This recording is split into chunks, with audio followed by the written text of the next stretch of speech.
जिला भक्कर में दाजल चेकपोस्ट पर हमले की एफआईआर थाना सीटीडी सरगोधा रीजन में दर्ज कर ली गई।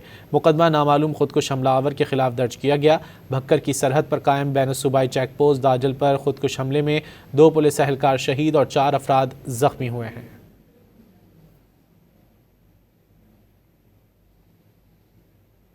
जिला भक्कर में दाजल चेकपोस्ट पर हमले की एफआईआर थाना सीटीडी सरगोधा रीजन में दर्ज कर ली गई।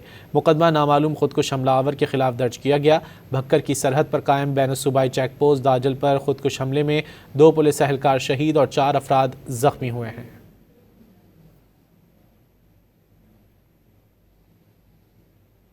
जिला भक्कर में दाजल चेकपोस्ट पर हमले की एफआईआर थाना सीटीडी सरगोधा रीजन में दर्ज कर ली गई। मुकदमा नामालूम खुदकुश हमलावर के खिलाफ दर्ज किया गया। भक्कर की सरहद पर कायम बैनुसूबाई चेकपोस्ट दाजल पर खुदकुश हमले में 2 पुलिस एहलकार शहीद और 4 अफराद जख्मी हुए हैं।